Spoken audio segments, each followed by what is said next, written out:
Papà ha detto che il suo mondo è finito. Papà Enzo e mamma Antonella si sorreggono l'un l'altro davanti ai cancelli dell'azienda di Via Volta, ma il peso da accettare è troppo. Non si può concepire una disperazione così forte. Giuliano De Seta non c'è più, travolto da una lastra di metallo di 2 tonnellate.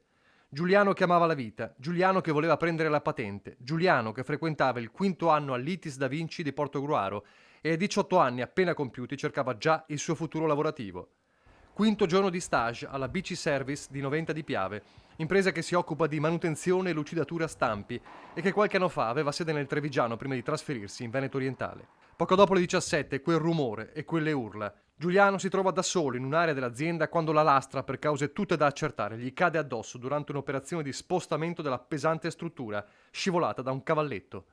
2 tonnellate sulle gambe, le grida strazianti, l'allarme, i soccorsi del SUEM, ma il diciottenne spira poco dopo. Carabinieri, Spisa, Vigili del Fuoco, il via vai del dramma. Poi mamma e papà, sconvolti. Affidano a un avvocato, amico di famiglia, le prime parole per ricordare Giuliano. È un ragazzo amabile, amato da tutti, aveva un sacco di amici. La famiglia chiede che venga ricordato per come è sempre stato ricordato da tutti quanti, cioè come un bravo ragazzo, un ragazzo a cui tutti volevano bene. Tante risposte da accertare da parte degli inquirenti, dalle fasi dell'incidente alla presenza del ragazzo in quel momento durante un'operazione che poteva comportare rischi. Per ora resta una sola drammatica certezza che apre a una riflessione urgente. La scuola alternanza lavoro è come l'apprendistato che dovresti guardare il tuo collega che lavora, invece non è così.